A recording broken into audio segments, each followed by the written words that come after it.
Welcome, everyone, to the NovaCare Complex Eagles Insider Dave Spadaro with Nate Sudfeld, who leads the NFL in preseason touchdown passes, leads the NFL in preseason passing yards, which means all of what to you? What does it mean to you, Nate? Yeah, I mean, obviously it means we've been able to move the ball down the field, which is a positive. Also means I've played a decent amount, which I'm very, very appreciative of getting those reps. But also it doesn't tell the whole story. So. But this was a really important part of the Eagles preseason, was to find out about you. Did you see that kind of coming? Did you see this preseason time as your time to shine for the Eagles? Yeah, I wasn't, putting all the pressure on each individual game. I've put pressure on myself in practice since, really since I've been here. But really OTAs, I knew I was going to get a lot of reps, and so every day in OTAs, I wanted to make sure I had a great practice, put good stuff on film, and then just kind of develop my instincts and develop just what I was seeing out there, to where when I'm playing a game, I can just trust what the work I've already put in. I felt like the hay was in the barn from OTAs through training camp, and I'm still continuing to improve, but I didn't feel like it was just all riding on a game, because I felt like I'd already made the plays in practice. All I have to do is just do it in the game. So. And there's still 2 more games, and you're still going to have a lot of opportunities coming. I wonder, do you feel like in Washington for that year and a spring and summer, that you made a lot of progress as well? Yeah, I felt like I grew a lot from my first to second year in Washington. I really enjoyed my time there. But I think just getting a ton of reps here and kind of being able to go through, again, the ebbs and flows of a game, and being able to, just, again, get repetitions. That's kind of and experience is one of the big things for quarterbacks, in my opinion. So I think just very appreciative of the reps I've gotten here and tried to make the most of them. But you didn't get reps last fall. So for fans, how did you become better? What kind of work is done behind the scenes? Yeah, so one thing I really appreciated about the Eagles when I got here is they really place an emphasis on development of young players. So I got here and, me, Shelton Gibson, Rashard Davis, Bryce Triggs, G. Ward, after practice, Billy Brown, while all the starters would do their thing, we'd have scout team reps and, giving the defense a look, but we were still trying to beat the defense because we wanted to, make plays. But then after practice, we'd have,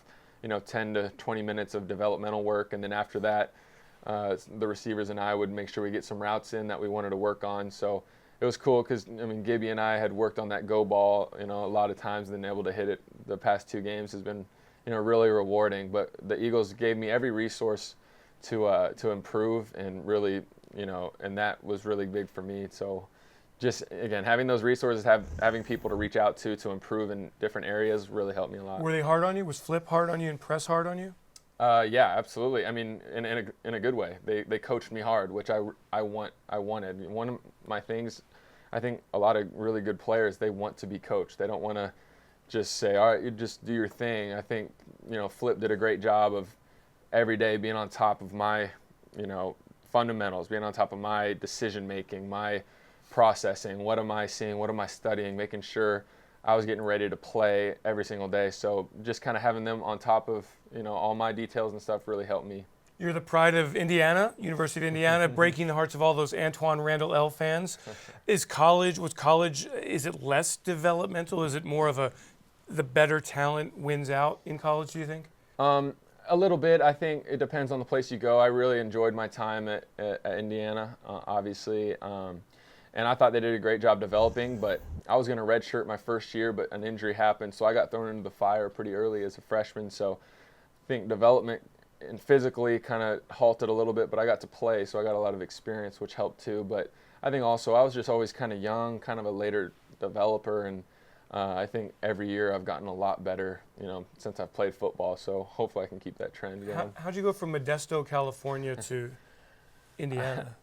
Bloomington, Indiana. Yeah, so kind of a long story short, I was committed to University of Arizona. Obviously, being a California guy, they recruited my area and got an offer from them and really liked it. Committed there to Coach Stoops, and Nick Foles was their quarterback at the time. So a small world, but then Coach Stoops got let go, and then Rich Rodriguez came in, and I really liked Coach Rodriguez, and he re-offered me, which I was kind of surprised because I'm not really his, read option type of quarterback per se. But the offensive coordinator who recruited me to Arizona, Seth Luttrell, became the offensive coordinator at Indiana, and long story short, that's kind of, I went on a visit, really enjoyed my time there, and the rest is history. The lesson is for everybody in every field, it's about relationships. You felt that relationship was beneficial to you for your college career, right? Absolutely. I mean, yeah, the relationship built. There was some trust. I knew the offense he was running. I knew the kind of person Coach Luttrell was, and he really just opened the door. It wasn't that I went to Indiana just because of him, but he opened the door for me to visit there, meet Coach Wilson at the time and teammates, and I really fell in love with it. So. When did you think the NFL was a real possibility? Never in an arrogant way. I mean, as a kid, I mean, if you had asked me at 7 years old, what are you going to be? I would have said, well, probably a pro athlete, either football or basketball. I can't decide. So, and not in an arrogant way. Again, I just kind of always had that confidence, and my parents and family did a great job. Never forced me to play a sport or anything. They just always supported what I was into, and I was always into sports. And I have two older brothers. One played in the NFL, the other played receiver at Brown University, and they're 5 years older than me. They're twins, and whatever they were into, I was into, and they were really good football players. And then my older brother went to the NFL, and when I saw him do that, I said, well, I can do that too, because I've played with them since I was young. So, I mean, yeah, I always kind of thought I was decent, but. Okay, yeah. So not in an arrogant way. Yeah. How old were you when you started signing autographs, practicing your autograph? Be honest. No, I was probably like second grade. Arrogant! I know. I definitely worked on. Do you have a great autograph? It's okay. It's nothing special. I never really know what to do with the N. How old were you? How old when somebody actually asked you for your autograph for the first time?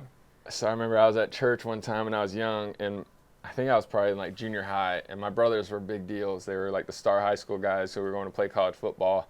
And the guy in my church was like, Nate, I want your autograph because I believe someday you're going to be the one that people know about. And obviously still trying to get there, but so that was pretty cool when I was young. And so that guy always reminds me of it. Do you believe someday, Nate, that you will be a starting star quarterback in the NFL, whether it's for the Eagles or for another team?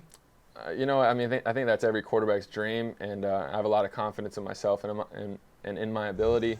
I'm also not worried about how it's going to play out. One thing I've figured out, since I went off to college is I can set goals, and I'm going to do everything I can to achieve those goals, but they're not going to come the way I think that they come. It's not going to be the avenue I think it happens. They're not, on my timing either. So I'm just going to keep working. I really enjoy being a part of the Eagles, being in this quarterback room. And obviously, I'd like to have the opportunity to, do my thing someday. But for right now, I'm just trying to continue to focus on the process of getting better. You've been really fortunate in a quarterback room in Washington with Kirk Cousins, who's a grinder, Carson and Nick grinders. Does the professionalism of that room, which I'm sure changes from city to city, really does it make a difference in your development? I think it really does. I was very fortunate, like you said, in Washington. I had Kirk Cousins, who was awesome, and Colt McCoy, who also was awesome. Those guys are both, first-class dudes, strong men of faith, and really pros pro. They do all the things the right way. So they were really good to be around. And then obviously coming to Philadelphia with Carson and Nick, I think just being around four great quarterbacks so far in my hopefully young career, try to take all the great things I think that each of them do and try to implement it in my game. And they're all different, but they all do great things. So I think it's been very beneficial. I've tried to take advantage of it. Last one, Nate. What do you think, numbers aside, what do you think you've accomplished through the spring and the summer with all these reps, just in terms of what you've elevated in your game? Yeah. One thing I wanted to do, I just wanted to show the coaches that they can trust me. And, whether something were to happen and I had to get thrown in the game, I want them to feel confident that I could get the job done and have that peace of mind. But I just, again, it's so cliche. I just wanted to keep getting better, keep improving my craft. And I really hope and really believe that I've just, I'm scratching the surface. I really hope I can get a lot better and keep improving. But again, just enjoying the process. Well, it's been great so far. I mean, you've moved the offense. You've scored a lot of points. You've made every throw. I mean, and you really look like you're having fun doing it. Thank you. Yeah, that's definitely one thing. Being around, my brothers and my family is, we're blessed to play the game. So I really do enjoy being out there with the teammates, being in the huddle with those guys. I think that's the best part about football is, it's not, I can play my best game ever, but if guys aren't blocking, I can't make throws. But fortunately, I'm around guys who do a great job and block and guys who can make great catches. So that's the beautiful thing when the whole team comes together and makes it work. That's why football is so special. Nate Sudfeld, thanks for joining us. Good luck on Thursday and throughout the rest of the preseason and the rest of this 2018 season. Dave Spadaro, Nate Sudfeld, thanks for joining us. Bye.